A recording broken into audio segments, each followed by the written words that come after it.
That night, I understood that a slap does not hurt the cheek, it hurts the soul. My name is Helen Cooper. I am 70 years old, and this is the story I kept for too long. Not out of shame, but because there was something in me that still wanted to believe my son would be the boy I once knew. But there are moments in life when a mother must learn to let go, even if it hurts like ripping roots from her chest. It all started on a Saturday in April. The sky was clear, with that deep blue you only see in the spring. I had spent weeks choosing my dress, champagne-coloured, elegant yet understated, because a mother should not overshadow the bride. I carried a silk handkerchief that belonged to my own mother, embroidered with her initials. It was my way of taking her with me that day. The church was packed, white flowers everywhere, soft organ music, guests dressed as if it were a royal wedding, and maybe it was, for Robert, my only son, the boy I carried in my arms through nights of fever, the young man I hugged when his father left us, the man who now stood before the altar waiting for his fiancée. I was sitting in the third row, not the first. That should have told me something right there. The ceremony was perfect. Valerie walked in radiant, in a dress that cost more than my rent for 6 months. Robert was smiling like I had never seen him smile before. And I, from my seat, only prayed for him to be happy. That is what mothers do, right? We ask for happiness for our children, even if they no longer look at us the way they used to. After the ceremony, everyone moved to the reception hall, a huge place with crystal chandeliers and tables decorated as if each one were a work of art. I walked slowly, greeting some distant relatives, feeling with every step that something was not right. No one had asked me where I wanted to sit. No one had included me in the family photos. Then I saw him. Robert was walking toward me with that expression I knew too well, the same one he had as a teenager when he was about to say something hurtful. Valerie was beside him, with a cold smile that did not reach her eyes. "Mom," he said loudly, loud enough for several guests to turn around. "I need to talk to you." "Of course, my dear," I replied, trying to stay calm. "Do you want to go somewhere more private?" "No, here is fine." And then it happened. He raised his hand and slapped me, hard. The sound echoed through the hall like a gunshot. Before I could react, the second one came. My face was burning, but what hurt the most were the eyes of all those people on me. "You are not welcome, Mum. Leave." The words came out of his mouth like poison, cold, calculated, as if he had rehearsed them. My legs trembled. I felt the floor moving beneath my feet. But I did not cry. I did not scream. I just clutched my embroidered handkerchief between my trembling hands and walked toward the exit, step by step, with my head held high, though everything inside was falling apart. No one stopped me. No one said anything. When I got outside, the cool air hit my face. I leaned against the hall wall, and finally the tears fell. Not from the physical pain, but because I had just lost my son in front of 200 people. I took a taxi home. The whole way I held that embroidered handkerchief. My mother's initials seemed to glow under the lamplight. And in that moment, something inside me changed. It was no longer just pain. It was clarity. That night, sitting in my small living room with a cup of chamomile tea in my hands, I made a decision, one that would change everything. Because there are hits that mark the skin, and there are hits that mark the road. Before I tell you what I did with that envelope, I need you to understand something. Robert was not always like this. There was a time when my son was all tenderness. A boy with big eyes and an easy laugh, who ran toward me every time I came home from work, shouting, "Mom! Mom!" with open arms. I can still feel the weight of his little body, when he climbed onto my lap so I could read him bedtime stories. We lived in a small house in Queens, with a backyard where red geraniums grew and a vine that climbed the wall. We did not have much, but we had enough. On Sundays, we made apple pie together. Robert would put on my mother's apron, the same one whose embroidered handkerchief I kept for years, and get his hands full of flour while I kneaded the dough. "Mum, when am I going to be big like you?" he would ask me. "You are already big, my dear. A little bigger every day." He would smile and dip a finger into the dough to taste it. I would give his hand a gentle tap, and we would laugh. Those were our moments, sacred, simple. His father, Richard, had left when Robert was only 5 years old. One morning, he simply did not come back from work. He left a note on the kitchen table. "I cannot take this life anymore. Forgive me." 8 words that changed everything. Robert cried for weeks, asking about his dad. I cried too, but always at night, when he was already asleep. During the day, I had to be strong. I had to be both mother and father. I worked double shifts for years. I cleaned houses in the mornings and ironed clothes in the afternoons. My hands were full of calluses and my knees hurt climbing stairs, but Robert never lacked anything. Never. I enrolled him in good schools. I bought him new uniforms every year. When he turned 15 and all his friends had big parties, I saved for months to give him a small gathering with a chocolate cake and a live band. I saw his smile that night and knew every sacrifice had been worth it. "Mum, you are the best in the world," he told me, hugging me tight. "And you are my reason for living, my angel." We were a team. He studied with dedication, and I worked tirelessly. When he entered the university to study business administration, I cried with pride. My son, the first in the family to go to college, he still came home on weekends. He would bring his dirty laundry, and I would wash it while he told me about his classes, his friends, his dreams. We would drink hot cider in the kitchen, that sweet aroma of cinnamon that filled the whole house. "Someday I am going to buy you a big house, Mum, with a huge garden so you can plant all the flowers you want." "I do not need a big house, my dear. I just need you to be happy." Those afternoons were my treasure. Every laugh of his was a piece of heaven in my week. But things began to change when he met Valerie. He was in his senior year of college. He came home one Friday with that look that people in love have, that special light in their eyes. "Mum, I met someone," he said.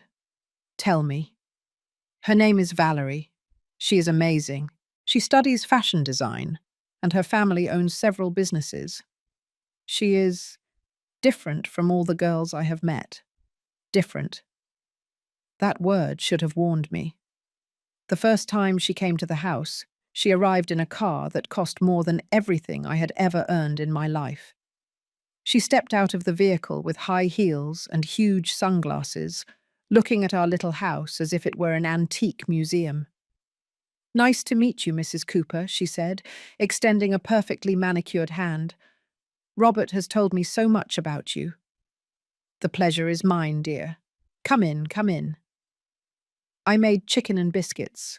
Valerie smiled, but it was a polite smile, one of those you learn in etiquette classes. She sat on the edge of the chair as if afraid of getting dirty. During that meal, I tried to be warm, to make her feel welcome. I asked her about her studies, her family, her plans. She answered in monosyllables, occasionally looking at her phone. Robert was fascinated. He looked at her as if she were an angel descended from heaven. After that day, my son's visits became less frequent. He no longer came on weekends. When I called him, his answers were brief. "I am busy, Mum. I will call you later." But later never came. Even so, I kept that embroidered handkerchief in my drawer. I would take it out sometimes and hold it against my chest, remembering when Robert was little and still needed me, when I was enough. Sometimes we trust too much that a child's love is forever. Have you also felt someone you loved slowly pulling away? Tell me your story in the comments. I want to read them. The distance between Robert and me did not happen suddenly. It was like rust, slow, silent, corrosive. 6 months passed since I met Valerie. 6 months in which my son transformed into a stranger who still had his face, but no longer his heart. The phone calls that were once daily turned into weekly, then every 2 weeks. When he finally called me, his voice sounded hurried, distant. "How are you, my dear?" I would ask, trying not to sound needy. "Good, Mom. Everything is good. Hey, I have a meeting in 5 minutes. Can I call you later?" Later never came. He stopped bringing his dirty laundry. He stopped coming for hot cider on Sundays. The last time he came to the house was to pick up some boxes with his childhood belongings, school trophies, photographs, old books. "Are you moving?" I asked him, feeling a lump in my throat. "Valerie and I are renting an apartment together in Manhattan." Manhattan, a place where I could never live, even if I worked 3 lifetimes. "Oh, that is great, son. I am happy that you are building your life." I lied. I was not happy. It hurt as if a piece of my chest was being ripped out. But mothers learn to lie with a smile, right? Because we do not want to be the burden, the weight, the mother who will not let go. Yes, it is a nice place. It has 3 bedrooms, a gym, a pool. Valerie decorated the whole thing. "And when will you invite me to see it?" There was a silence. One of those silences that says more than 1,000 words. "Of course, Mum. Soon. When everything is ready." That soon never came either. What did come were the veiled remarks, small, almost imperceptible, but sharp as needles. One day he called me to say that Valerie and he were going on vacation to Miami. "That is wonderful, son. Enjoy it a lot." Yes, Valerie says we need these moments, without family distractions. Family distractions. That is what he called me. Another time he told me they had gone out to dinner with Valerie's parents at a fancy restaurant. "It was amazing, Mum. Valerie's dad is an entrepreneur. He has contacts everywhere. He is helping me with my career." That is good, my dear. I am glad you have support. Yes, he says that to succeed, you have to surround yourself with successful people. People who have already made it. I understood perfectly. I was not successful people. I was the woman who cleaned houses so he could study. But that, apparently, no longer counted. The fractures became more obvious when I found out about their engagement. Not from him. I found out on Facebook. A photograph of Valerie showing a huge ring with a text. I said yes. Engaged. My love of my life. I stared at my phone screen for minutes. Robert had not told me anything. Not a call. Not a text. Nothing. I called him immediately. The phone rang 5 times before he answered. "Hello?" "Robert, son, I just saw on Facebook that you got engaged. Why did not you tell me?" Another silence. "Oh, yeah. It is just that everything happened really fast, Mum. I was going to call you." "When was it?" 3 days ago." 3 days? My son had been engaged for 3 days and had not found a single minute to tell me. "I am very happy for you, my dear. Congratulations to you both." "Thanks, Mom. Hey, we are in the middle of something. Can I call you later?" He hung up before I could respond. That night I sat in the kitchen with a cup of chamomile tea. I took the embroidered handkerchief out of the drawer and held it in my hands.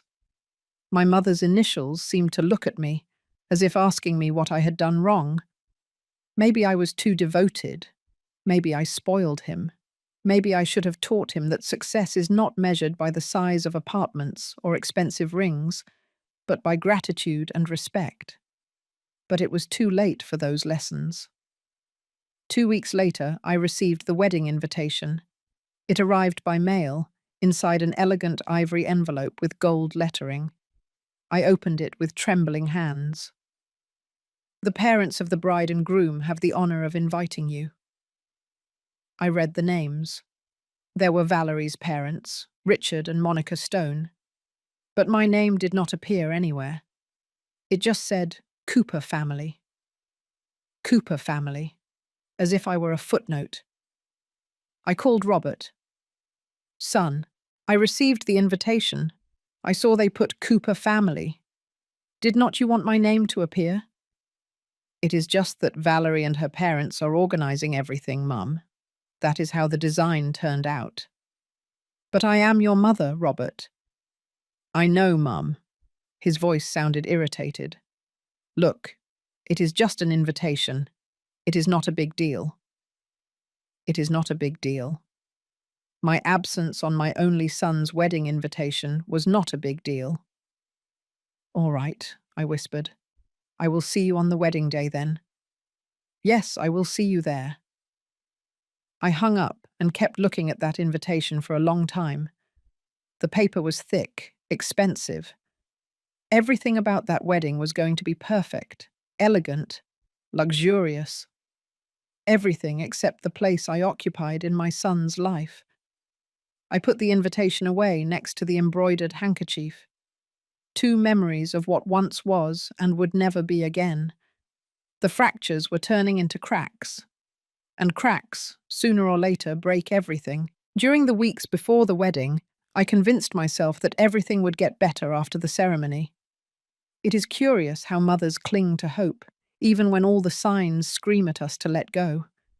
He is nervous about the wedding, I told myself. Valerie has him stressed with so many preparations. Afterward, everything will go back to normal. But deep down, in that place where we keep the truths that hurt us, I knew nothing would ever be normal again. Robert called me only once before the wedding. It was a Tuesday afternoon. I was ironing clothes when the phone rang. I saw his name on the screen and my heart skipped a beat. Hello, son. How are you? Mum, I need to talk to you about something. His tone was serious, cold. Of course, tell me. It is about the wedding. Valerie and I, well, actually her parents have some rules about the event. Rules? Yes. It is a very formal wedding. There is a strict dress code, protocol for the photos, that kind of thing. I understand. I already have my dress ready. It is champagne-coloured, very elegant and discreet. Good. That is fine. He paused. Also, Valerie prefers that you not talk to many guests. Her parents invited very important people, business owners, business partners. We do not want there to be misunderstanding. Misunderstandings. As if I were a little child who did not know how to behave. Robert, I have been to weddings all my life. I know how to behave. I know, Mum. Just keep a low profile, okay? It is important to us. To us. He no longer said to me. Now it was us. He and Valerie. A unit I was not a part of. All right, son. Whatever you say. Thanks, Mum. I will see you on Saturday. He hung up without saying, I love you, without even saying goodbye. I stood there, phone in hand, and the iron steaming over a shirt I no longer saw. For the first time in my life, I felt ashamed of who I was, ashamed of being the mother who cleaned houses, the simple woman who did not fit into Valerie's elegant world. That night, I barely slept.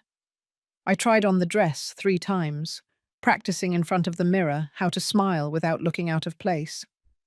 I rehearsed conversations in my head, short, kind phrases that would not make anyone uncomfortable. The wedding day arrived with that perfect blue sky I mentioned at the beginning. I woke up early. I got ready carefully. I put the embroidered handkerchief in my purse, like an amulet. I needed to have something of my mother with me, something that reminded me where I came from and who I really was. I took a taxi to the church. I did not want to ask Robert to send a car for me. I did not want to be more of a burden than I already was. When I arrived, the entrance was full of elegant people, women in designer dresses and jewelry that sparkled under the sun, men in suits that cost what I earned in 6 months. I felt small, invisible. I went into the church and looked for my place. I expected to be in the first row, as is traditional for the groom's mother, but there was a sign with my name in the third row. Third row, like any other guest. I sat down without saying anything, without complaining, because that is what mothers do when they do not want to cause trouble. We swallow the humiliation with a smile. During the ceremony, I saw the back of Robert's head, his straight back, his impeccable suit. I remembered when he was little and ran toward me with open arms. Now he did not even turn to look at me. The ceremony was beautiful. Valerie walked in radiant, and Robert looked at her as if she were the only thing that existed in the world. When the priest asked, "Who gives this man in marriage?" no one said anything. I should have been there, in the first row, saying, "I do, his mother." But I was not. I had been erased. After the ceremony, everyone headed to the reception hall. I tried to get close to Robert, to congratulate him, but Valerie took his arm and pulled him toward the photographer. He did not even see me. I walked to the hall, feeling more and more invisible. I found my table. It was in the back, near the kitchen. I was not even with close relatives. They had sat me with people I did not know, last-minute guests. I sat in silence, holding my purse where I kept the embroidered handkerchief. An older lady next to me tried to strike up a conversation. "Whose side are you on? The bride's or the groom's?" "I am the groom's mother." She looked at me surprised. Really, I thought the mother would be at the main table. There was... I knew she did not believe me. Everyone knew something was wrong. While I am telling all this, I wonder where you are listening to me. Write the name of your city in the comments. During the reception, I stayed in my seat. I ate little. I smiled when I should. I applauded when everyone applauded. But inside, I felt like a ghost at my own son's wedding. And then I saw Robert walk toward me. Valerie was by his side, both with that expression that chilled my blood. I knew something terrible was about to happen, but not even in my worst nightmares did I imagine what would come next. Robert approached my table with firm steps. Valerie walked beside him with that perfect smile she had perfected for the cameras, but her eyes were cold, calculating. My heart began to beat faster. Something in the way they looked at me told me this was not a courtesy visit. "Mum," Robert said. His voice sounded strained. "Can we talk?" "Of course, son." I tried to smile. "Congratulations to you both. Everything is beautiful." Valerie looked me up and down, as if evaluating something. Then she leaned toward Robert and whispered something in his ear. He nodded. "Mum, I need you to be honest with me. Did you talk to Valerie's family?" "What? No, I did not." "Are you sure? Because Uncle Richard says someone approached him asking about investments, about whether there were job opportunities." I felt the floor moving beneath my feet. "Robert, I have never spoken to anyone in their family about work. I have not even spoken to them beyond a greeting." "Well, someone did, and they described a woman your age with your description." "I swear it was not me." Valerie let out a soft but poisonous laugh. "How convenient that you always have excuses, Helen." It was the first time she called me by my first name, not mother-in-law, not Mrs. Helen, as if we were equals, as if I did not deserve even that basic respect. Valerie, I give you my word that— Your word, Valerie interrupted me. Robert, did you tell her or should I? My son looked down. That gesture hurt me more than any words. It was the look of a child who knows he is doing something wrong, but does it anyway. Mum, we found some things. What things? In my apartment, last week, when you came to drop off that cake. I remembered that day. I had baked his favorite cake, the chocolate cake I had made since he was a child. I went to his apartment in Manhattan. He was not there, but he had left a key for me under the mat. I left the cake with a note. To celebrate your new life. With love, Mum. What about my visit? Things were missing, Mum. Money from a drawer. A watch Valerie's dad gave me. The world stopped. Are you accusing me of stealing? I am not accusing you. I am just asking if you saw anything strange, if anyone else came in. Robert, I just left the cake. I was there for 5 minutes. I did not touch anything. 5 minutes? Valerie raised an eyebrow. The building security camera says you were there for 40 minutes. I felt like I was suffocating.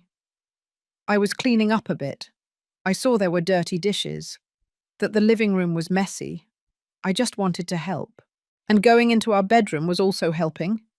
Valerie's voice was sharp as a knife. I did not go into any bedroom.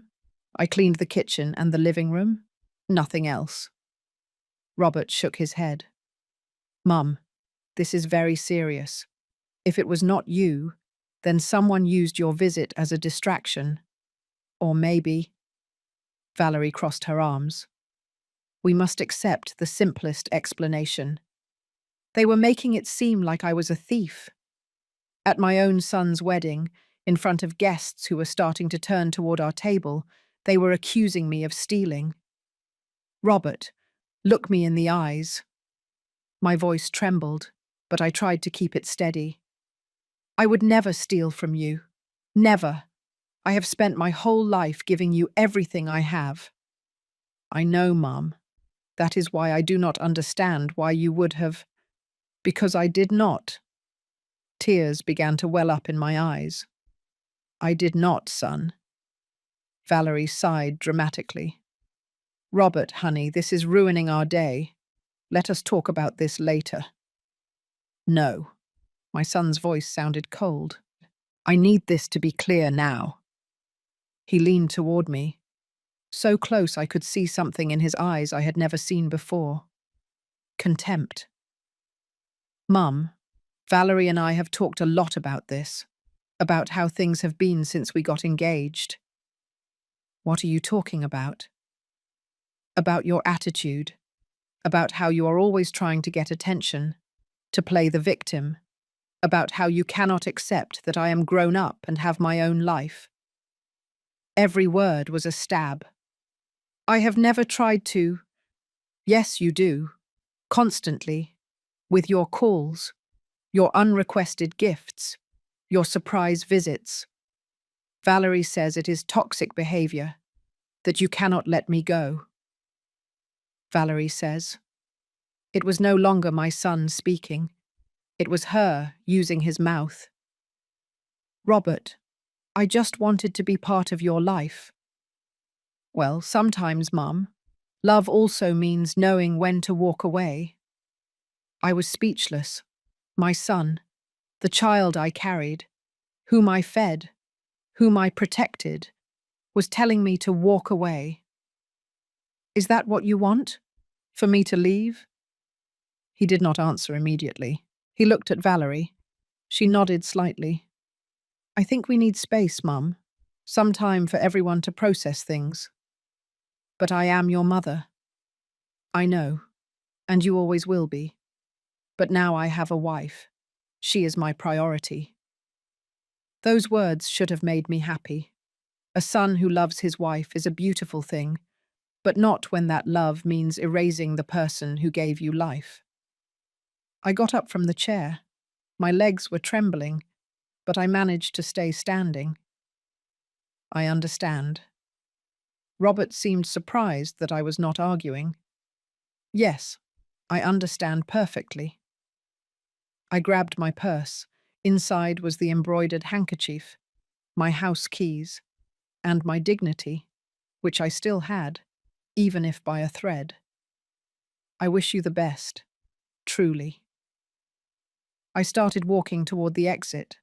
I heard murmurs around me. The guests had already realized something was happening, but I kept walking. Then I heard Robert's footsteps behind me. His hand grabbed my arm firmly. Do not leave like this, Mom. You are making a scene. I am not doing anything. I am leaving like you asked me to. Not like that. Everyone is looking. And that is when something inside me finally broke. Not from sadness, from clarity. You know what, Robert? My whole life I have worried about making a good impression, about not causing trouble, about being the perfect mother who never asks for anything in return. But no more. I pulled free from his grip. If making a scene is defending myself against false accusations, then so be it. What happened next was what I told you about at the beginning. The slaps, the poisoned words, the public humiliation. But now you understand something you did not know before. That moment was not the first. It was the last in a long chain of disrespect, of accusations, of attempts to erase me. And when I left that hall with my face burning and my soul broken, I knew something had changed forever. I was no longer going to deny myself. I was no longer going to submit. For the first time in 70 years, I was going to do what I should have done from the start. Defend myself. That night, after arriving home with my face swollen and my heart shattered, I sat at the kitchen table for hours. I did not turn on the television. I did not call anyone. I just stayed there, in the silence of my small house in Queens, holding that embroidered handkerchief in my hands. My mother's initials seemed to speak to me. M.C.V. Mary Cooper Vaughan, a woman who had also suffered, who had also been strong when life demanded it of her. I remembered something she told me shortly before she died. I was 30 years old and had just found out that Richard, Robert's father, had been unfaithful to me. I was crying in her kitchen, exactly as I was crying in mine now. Daughter, she said, taking my hands, sometimes life makes us choose between our peace and the love of others, and when someone forces you to choose, they are already telling you that your peace is worth nothing to them. But Mum, he is my husband, my son's father. And you are a daughter of God before you are any man's wife. Never forget that. I did not forget it, but I ignored it. I stayed with Richard for another 2 years, until he decided to leave. And now, 40 years later, I was making the same mistake with my son, sacrificing my peace for love. I got up from the chair and walked to my bedroom. From the closet, I took out an old box where I kept important documents, birth certificates, deeds, old photographs. And at the bottom, I found what I was looking for. A black notebook where I had written everything down. You see, I am not a formally educated woman, but I am observant. And for the last 2 years, since Robert met Valerie, I had started writing things down. Small details that did not add up. I opened the notebook and read my own notes. March 2023. Robert asks to borrow $5,000 for a business course. Says Valerie convinced him to sign up. I transferred the money. He never returned it, nor did he mention the course again.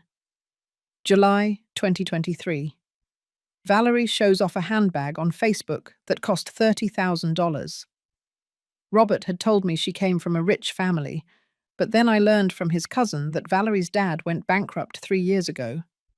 October 2023. Robert asks to borrow another $10,000, says it is for the apartment deposit.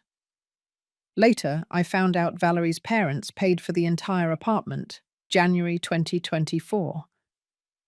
Valerie posts a photo of a vacation in Miami. Robert had told me he did not even have money to come visit me. Page after page. 2 years of small lies that accumulated like drops until they formed a sea. But the note that hurt me the most was the last one.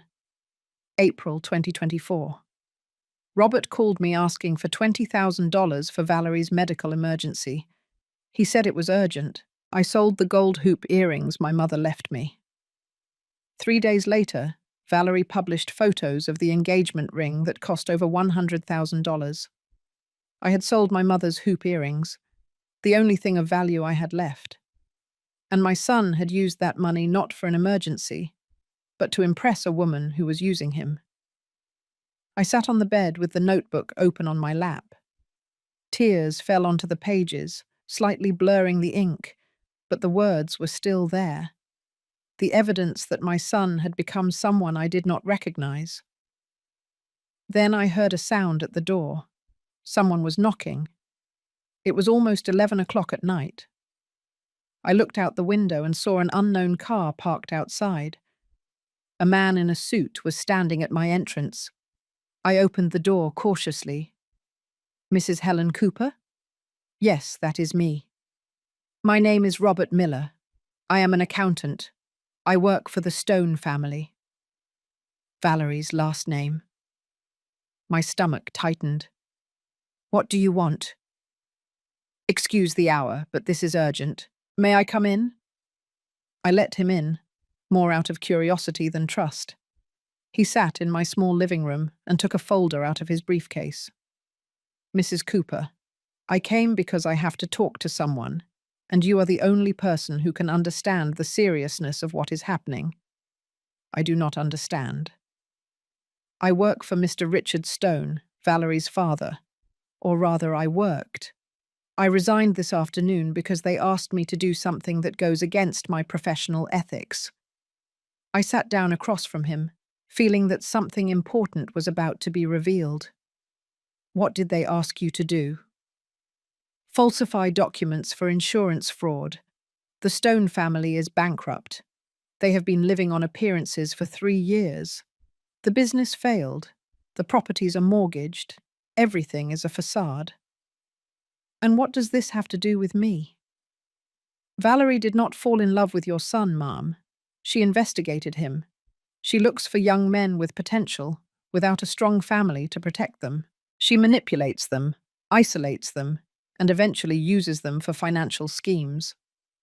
I felt a chill run down my spine. "How do you know that Robert—" "Because she has done this before. Twice. She has a pattern. She gets married, convinces the husband to put everything in her name, out of love, and when he is no longer useful, she discards him. One of her ex-husbands lost everything. The other is still suing her." I was speechless. "Why are you telling me this?" "Because I heard what happened at the wedding today, and because I found this." He took a document out of the folder and handed it to me. It was a power of attorney, with Robert's signature, giving Valerie total control over his bank accounts, his future properties, everything. He signed this 2 weeks ago. Valerie convinced him by telling him it was romantic to share everything, but legally your son just handed over his life. I looked at the document. Robert's signature. That signature I had taught him to make when he was 7 years old, practicing his name over and over on notebook paper. "Mr. Miller, why are you helping me? You do not know me." He lowered his gaze. "Because I also had a mother who tried to warn me about the wrong woman. I did not listen to her. When I finally saw the truth, it was too late. My mother had died. I could never ask her for forgiveness for not listening." He stood up. "I do not know if your son will listen to you, Mrs. Cooper. He probably will not. Valerie is very good at what she does. But at least you will know the truth.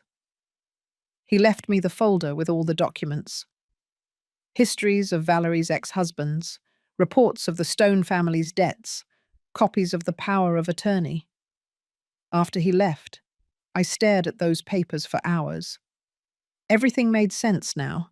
The accusations of theft were to keep me away, so I could not warn Robert. The humiliations were to break my voice before I could speak. But Valerie had made a mistake. She had underestimated a mother. She had thought that with blows and shame, she would make me disappear. She did not know that when a woman has survived abandonment, years of hard work, and the solitude of raising a child alone, a couple of slaps do not destroy her. They wake her up. I still wonder if I did the right thing. And you? What would you have done in my place? I made a decision that night, one that would change everything. I was not going to beg. I was not going to plead for Robert to believe me. I was going to protect him in the only way I could, with the truth, even if he did not want to see it. Because that is what mothers do. We love even when we are hated. We protect even when we are rejected. And sometimes, the greatest love is letting them fall so we can be there when they finally ask for help. On Monday morning, 2 days after the wedding, I woke up with a clarity I had not felt in years. I had slept only 3 hours, but my mind was more awake than ever. I made hot cider, that cinnamon aroma that had filled my house for decades.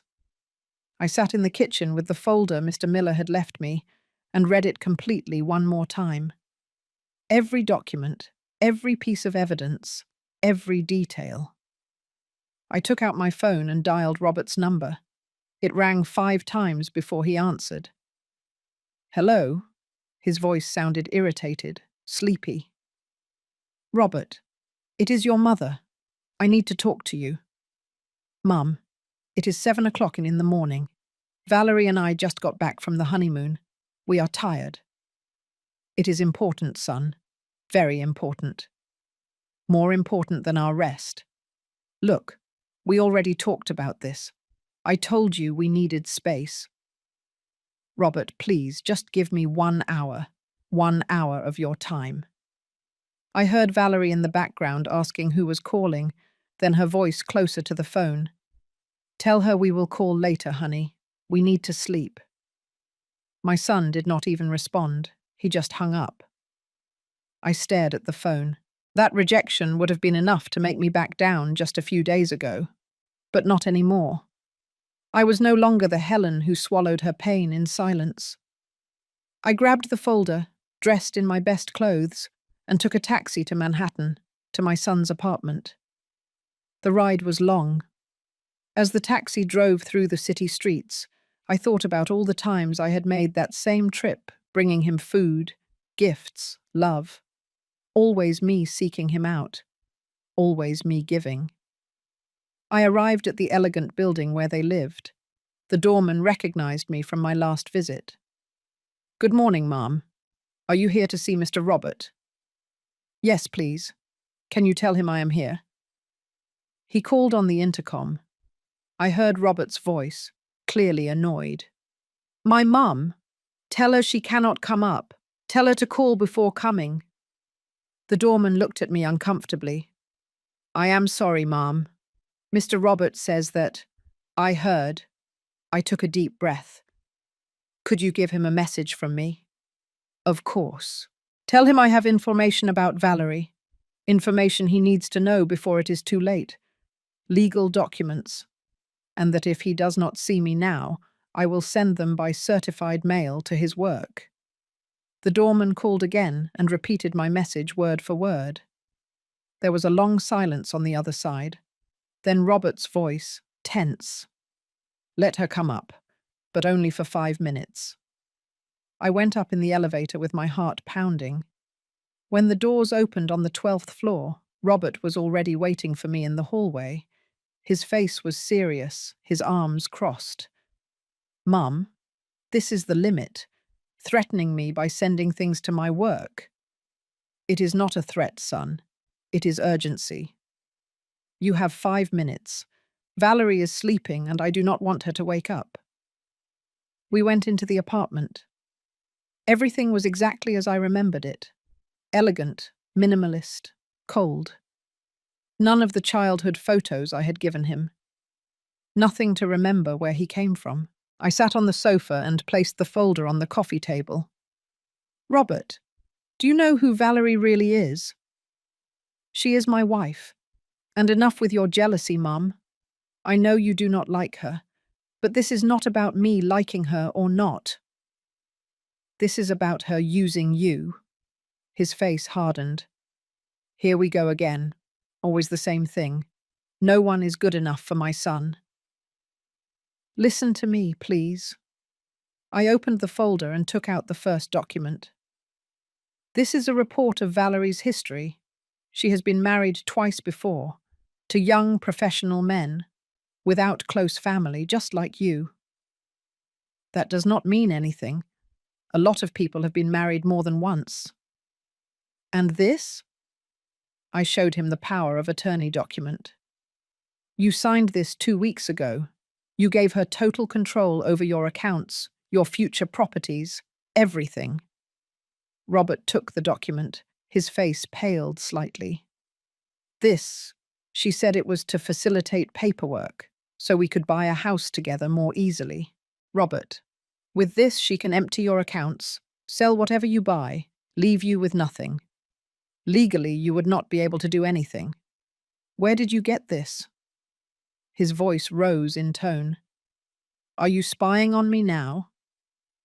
Someone who worked for Valerie's family came looking for me. He resigned because they asked him to falsify documents. He brought me all this because he knows Valerie has a pattern. This is ridiculous. Ridiculous. Look at this. I showed him the Stone family financial report. Valerie's parents are bankrupt.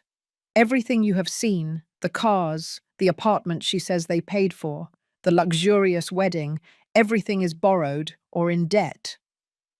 Robert stood up, trembling with rage. Now I understand.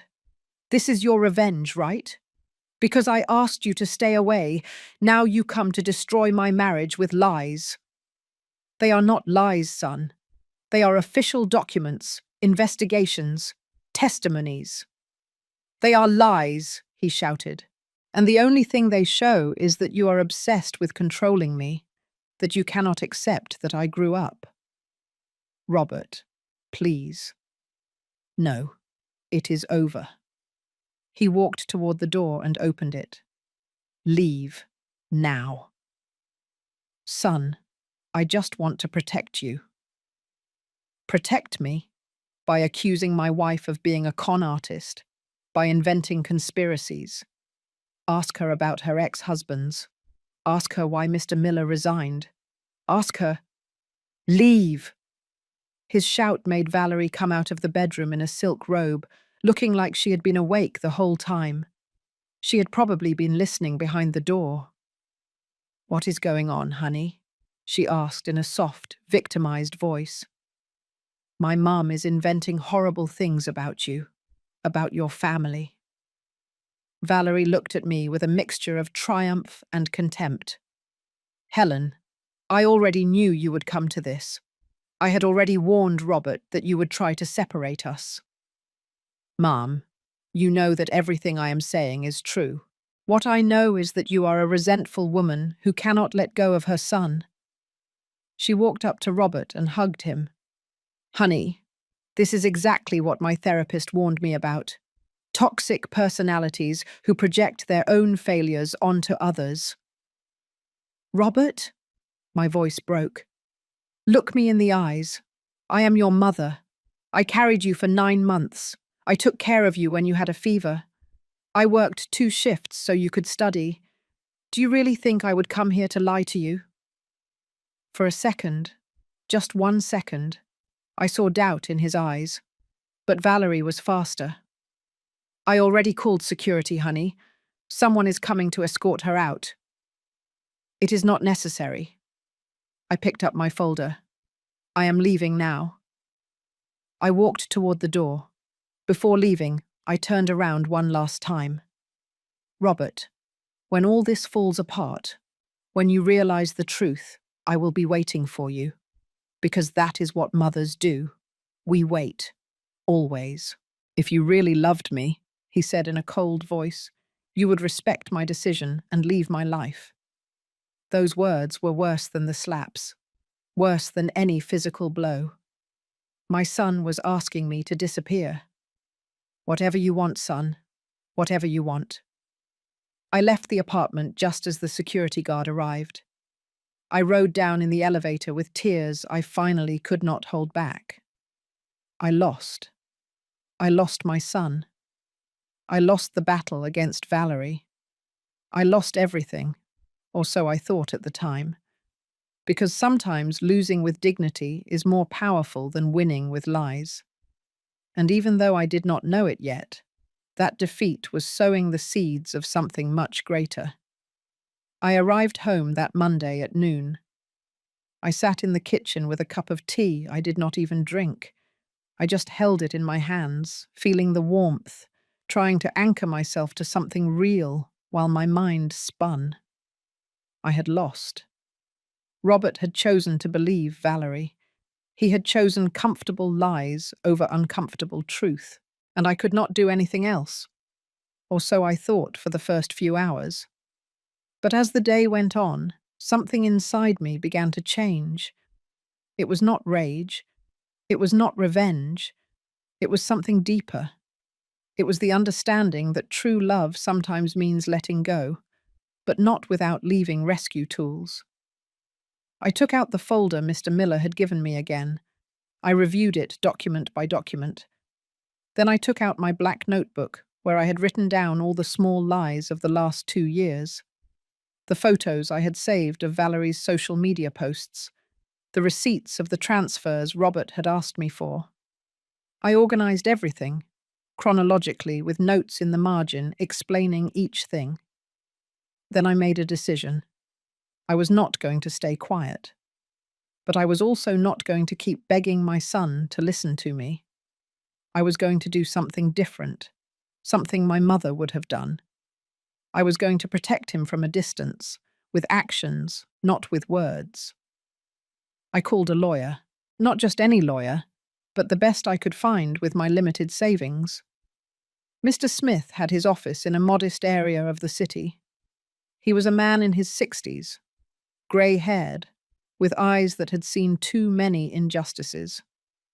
Mrs. Cooper, he told me after reviewing all the documents, you have enough evidence here for 3 different lawsuits. I do not want to sue my son. I am not talking about your son. I am talking about Valerie Stone and her family. What they did at the wedding, physically assaulting you in front of witnesses, is a crime. The false accusations of theft are defamation. And if we can prove the insurance fraud the accountant mentioned, they could face criminal charges. And my son? Your son is a victim too, ma'am. If we start the correct legal process, we can protect him. The power of attorney he signed can be annulled if we prove it was obtained through manipulation and deceit. I was silent for a long time. Mr. Smith, if I do this, Robert is going to think I betrayed him. Maybe. But when time passes and he sees that you were right, he will understand that this was love, the kind of love that hurts, but saves. How long would it take? A process like this can take months, maybe a year. But Mrs. Cooper, you are 70 years old. This kind of stress. I am 70 years old, I interrupted him. But I have survived worse things than a lawsuit. I have survived abandonment, poverty, raising a son alone. I can survive this too. He nodded with respect. Then we will begin. But I need you to understand something. The moment you file this lawsuit, there is no turning back. Your son will find out. Valerie will fight back. It is going to be a difficult road. I know, but it is the only road that lets me sleep in peace. That afternoon I signed the papers, civil lawsuit for physical assault and emotional distress, criminal complaint for defamation, request for investigation of financial fraud. Mr. Smith explained that the lawsuit included the photographs that several guests had taken at the wedding. In this day and age, everyone has a cell phone. Everyone records. And although it was humiliating for you, those recordings are now evidence. We will present them in court, he told me. And, Mrs. Cooper, there is something we must consider. This could become public. The media might be interested in the case. I do not want publicity. I understand. But sometimes publicity protects. It prevents the opposing party from being able to sweep things under the rug. Do whatever is necessary. Just keep Robert as protected as possible. He is a victim in all of this, even if he does not know it yet. The following days were strange. I continued my normal routine, cleaning houses, ironing clothes, drinking hot cider in the mornings. But there was a difference. I no longer carried that weight in my chest. I had taken action. I was no longer paralyzed. A week after filing the lawsuit, the lawyer called me. Mrs. Cooper, the notifications have been delivered. Valerie Stone and her family were notified of the lawsuit. Your son was too. How did he react? According to the process server, the young man Robert received the envelope without saying anything. He just opened it, read it, and closed the door. I imagined that moment. My son opening an official envelope, seeing my name as the plaintiff, reading the accusations against his wife. The shock, the rage, probably. And Valerie? She tried to refuse the notification. She screamed that it was harassment, but legally she has been notified. Now they have 20 days to respond. That night, sitting in my living room with my mother's embroidered handkerchief on my lap, I felt something I had not felt in a long time. Peace. Not peace because things were good. Peace because I had done the right thing. I had defended my dignity. I had planted a seed of truth that sooner or later would blossom. My phone started ringing. It was Robert. 1 call, 2, 3, 5 calls in 10 minutes. Then texts. Mum, what did you do? Call me now. This is crazy. Did you sue Valerie? Are you crazy? 26 messages in total. But I did not answer any of them, because I had learned something important. Sometimes silence is the most powerful answer. Sometimes saying nothing says everything. The 27th call came at 2 o'clock in the morning. This time I answered. Hello? Mum. His voice sounded different, not angry, broken. Why? Because someone had to tell the truth, son. The truth? Your truth full of lies and accusations? They are not lies. They are documented facts. And when the judge reviews everything, he will see it too. Mum, please withdraw the lawsuit. We can solve this as a family. There is no family anymore, Robert. You said so yourself. You asked me to leave your life. I did not. I was angry. And I was being assaulted. In front of 200 people. Where was your family then? Silence. Son, when you are ready to hear the complete truth, I will be here. But until then, this follows its legal course. Valerie says she is going to countersue you, that you are going to lose your house, your savings, everything. Let her try. I am not afraid anymore. I have lost things more valuable than money. I have lost my son's respect. What else can they take from me? Mum. Good night, Robert. Take care. I hung up. And for the first time in 2 years, I slept all night, deeply, without nightmares. Because I had recovered something I had lost a long time ago. My dignity. And that, I would soon discover, was the most powerful weapon of all. The next 3 months were like living in two parallel worlds. In one, I continued my normal life, working, praying, taking care of my geraniums in the backyard. In the other, a legal process advanced slowly but surely, unraveling every lie Valerie had woven. Mr. Smith kept me informed every week. Mrs. Cooper, they filed their countersuit. As we expected, they are accusing you of defamation, harassment, and emotional distress. They are asking for compensation of $500,000. 500,000? I almost laughed. I do not even have 50,000 saved up. I know it is an intimidation tactic, but we have something better than money. We have the truth. And the truth, as the saying goes, has long legs. It eventually catches up with those who run from it. The first crack in Valerie's perfect world appeared when the accountant, Mr. Miller, agreed to testify. Not only that, he also turned over copies of all the documents the Stone family had asked him to falsify. This changes everything, the lawyer told me. With this testimony, we can prove fraud. And if there is fraud, the power of attorney Robert signed can be annulled because it was obtained through deceit. Is Robert okay? According to our investigation, yes. But Mrs. Cooper, there is something you need to know. Valerie emptied one of your son's accounts. $50,000 he had saved. She transferred it to an account in her name 3 days after receiving the lawsuit notification. I felt my heart clench. Does he know? We are not sure, but he will know soon. The bank will send him notifications.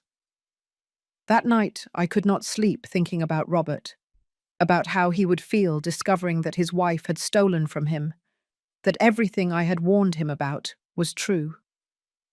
The second crack came when one of Valerie's ex-husbands, David Thomas, heard about the lawsuit and contacted Mr. Smith offering his testimony. I met him at the lawyer's office. He was a man about 35 years old, thin, with deep circles under his eyes, and a sadness in his gaze that I immediately recognized. Mrs. Cooper, he said, thank you for doing what I did not have the courage to do. What happened to you? I married Valerie 4 years ago. Like your son, I came from a humble family.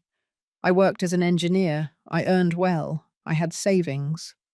She convinced me to pool everything, to put the apartment I bought in both our names, out of love, to give her access to my accounts, because true marriages do not have secrets.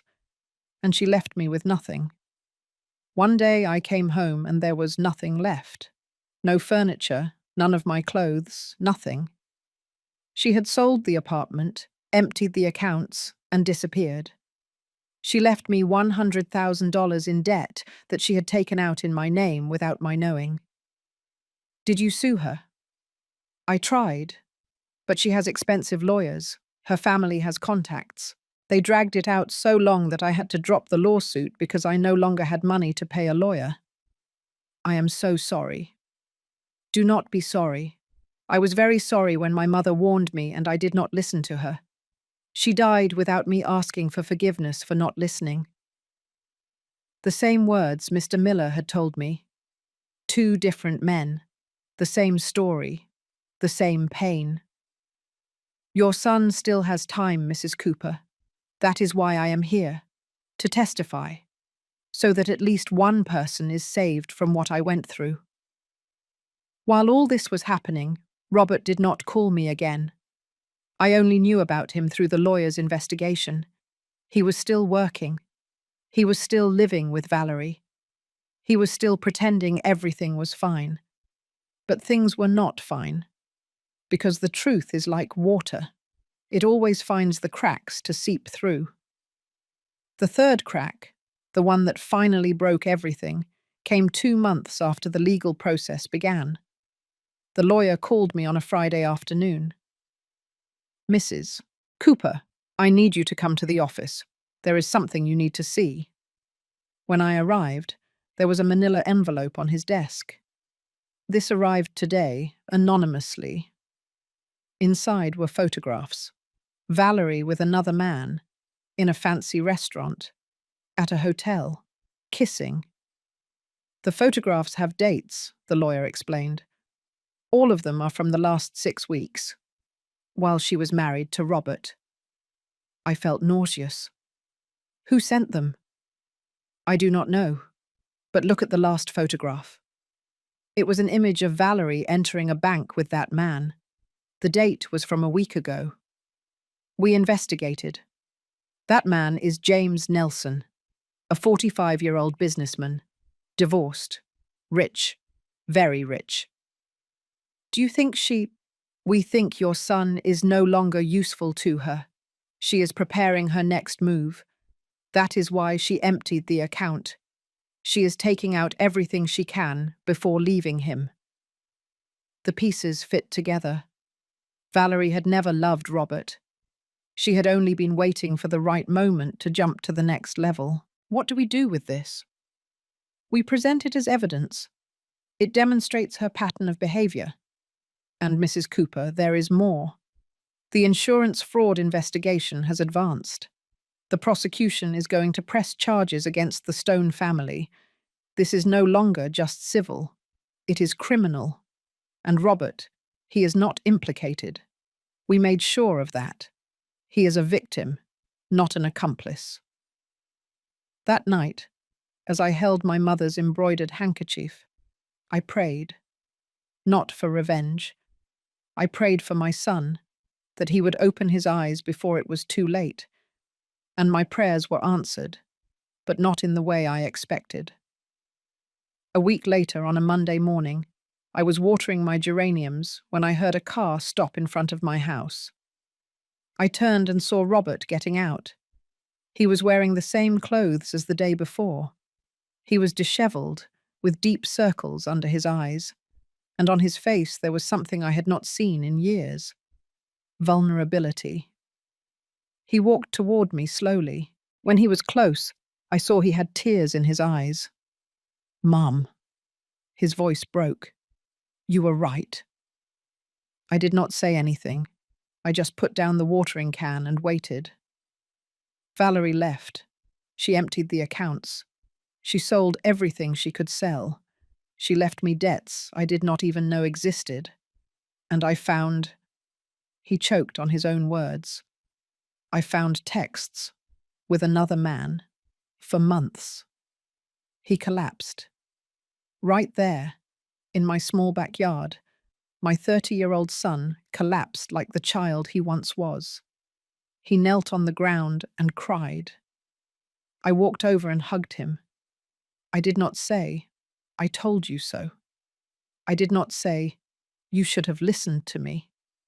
I just hugged him while he cried. Forgive me, Mom. Forgive me for everything. For the slaps. For the horrible words. For not believing you. It is all right, son. It is all right. How can you forgive me? I treated you worse than a stranger. Because I am your mother, and mothers do not stop loving even when they are hurt. I took him inside. I made him hot cider, that cinnamon aroma that had filled our house for so many years. And as we drank coffee in silence, I saw something in his eyes that I had not seen for 2 years. My real son, not the manipulated version, the real one. Mum, the lawsuit, I know you were right. But now, what is going to happen? What is going to happen is that justice will take its course. Valerie and her family are going to face the consequences of what they did, not just to you, to other men before you. I feel so stupid. You are not stupid. You were manipulated by someone who is very skilled at manipulating. But son, there were signs, many signs that you chose to ignore. I know. And the worst thing is that I saw them, but I wanted to believe it was true love, that someone like her could love me. Someone like her. Someone successful, rich, from the world I wanted to belong to. and there was the deeper truth. My son had not just been manipulated by Valerie. He had manipulated himself. He had wanted so badly to escape his origins, his humble life, that he had sold his soul to the first mirage of success that appeared. Son, I took his hands. Success is not measured by luxurious apartments or expensive weddings. It is measured by being able to sleep peacefully, knowing you did not hurt anyone, by having people who truly love you, not for what you have, but for who you are, like me, who loved you when we had nothing but homemade apple pie and a small house, who kept loving you when you rejected me, who loves you now that you come back broken. Robert cried again, but this time they were different tears, tears of true repentance. I can stay here for just a few days, until I find somewhere to live. This is your home, son. It always was. That night, after Robert fell asleep in his old room, I sat in the kitchen with the embroidered handkerchief in my hands. My mother's initials, MCV, glowed under the light. You did well, daughter. I could almost hear her voice. You defended your dignity, and you saved your son. That is what strong women do. And in that moment I understood something profound. Sometimes the greatest love looks like abandonment. It looks like letting go. It looks like standing firm even when it hurts. Because Valerie had lost. Not because of my lawsuit. Not because of the lawyers. She had lost because she built her life on lies. And lies always crumble. She had lost because she underestimated the power of a mother who truly loves. Life always collects its debts. Always. And Valerie had just received the first bill of a very long account. 6 months have passed since that morning when Robert returned home, broken but conscious. 6 months in which life taught us that healing is not fast, but it is possible. The legal process took its course. Valerie Stone was found guilty of fraud and defamation. She did not go to prison, but she now has a criminal record, a prohibition from coming near me or Robert, and a financial debt that will take her years to pay off. The power of attorney was annulled. All the debts she had put in my son's name were legally transferred to her.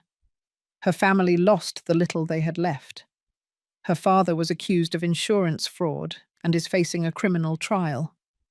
Her mother had to sell her last luxury car to pay lawyers. And Valerie, I learned from the lawyer, the rich businessman she was photographed with, left her when he found out about her record. Now she lives alone in a small apartment working in a clothing store, without the glamour or the appearances she cultivated so much. She once called me crazy. She accused me of being toxic, obsessed, of not being able to let go.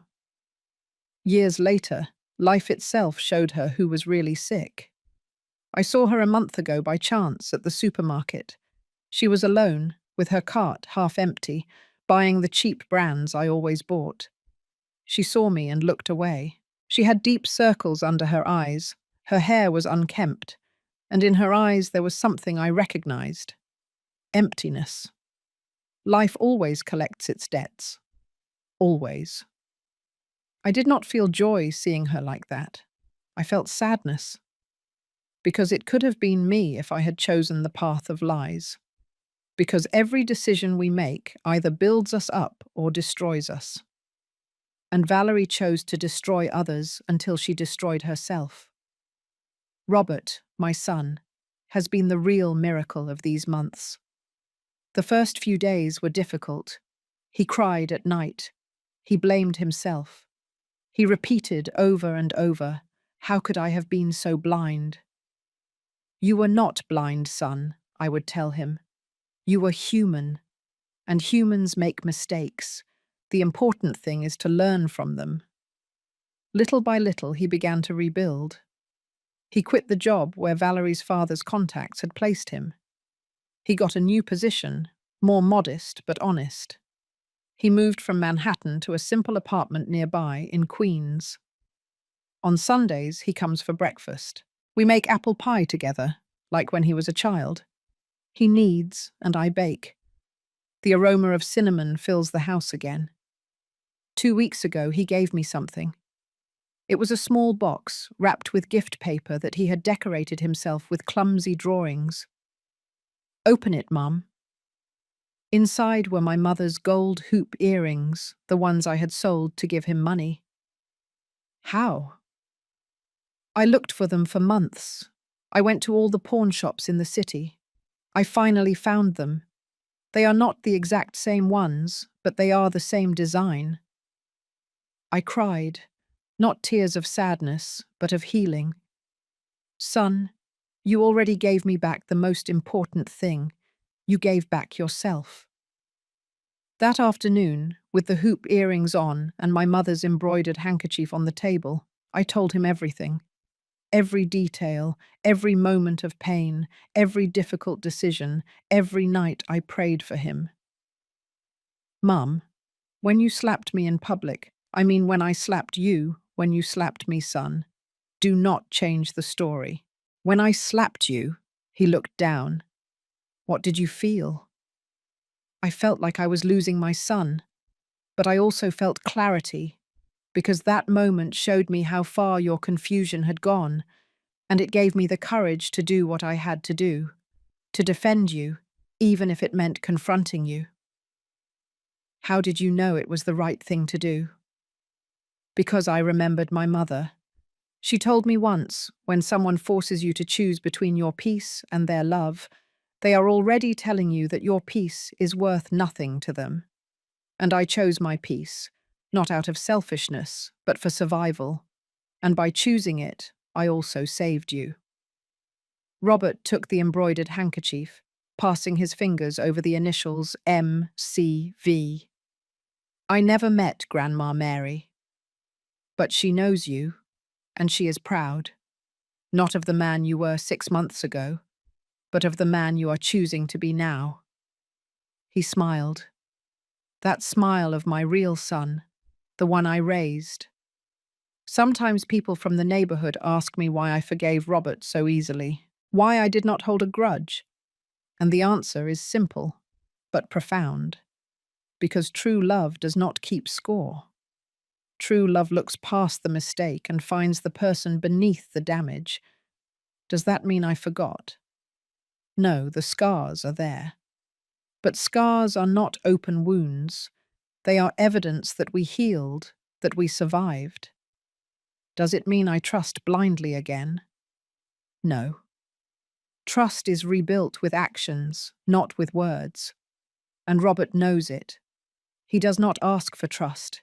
He shows it to me, day by day, call by call, visit by visit. A week ago, he told me something important. Mom, I met someone. My heart skipped a beat, but this time not out of fear, but curiosity. Yes, her name is Patricia. She is an elementary school teacher. She comes from a humble family like us. She does not have a car or wear designer clothes. But when she smiles, Mum, when she smiles, it is like the world makes sense. And what do you feel? I feel peace. Not that crazy excitement of wanting to impress her, just peace. Then that is good, son. When do you want me to meet her? When you are ready. No pressure. I met her yesterday.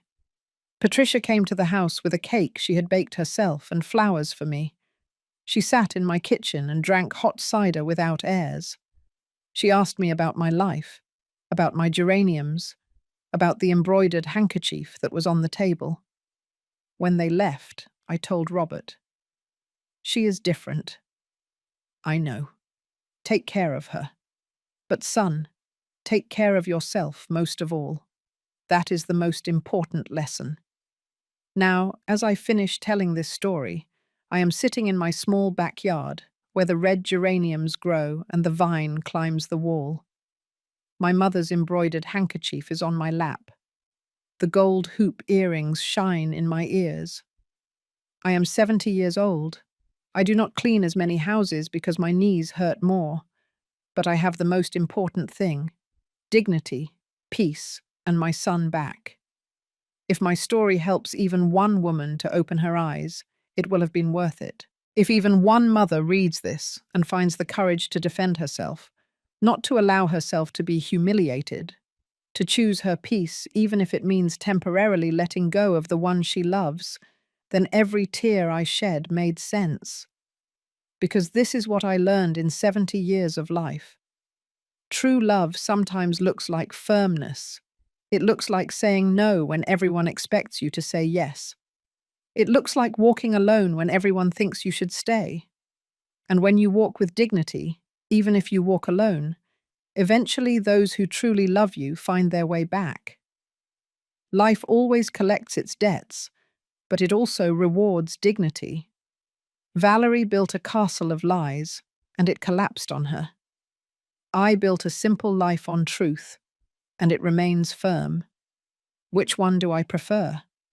Mine, always mine, because I can sleep peacefully, because I can look at myself in the mirror without shame, because when I meet my mother on the other side, I will be able to tell her, I am your daughter. Mother, I am your daughter. And she will smile and tell me, you did well, my child. You did well. Thank you for listening to me until the end. If this story touched your heart, subscribe and hit the notification bell to hear more stories of women who transformed their pain into wisdom. Every day, a woman, a life lesson. Share this story with someone you love. Sometimes a story like this can change an entire day. May God bless you.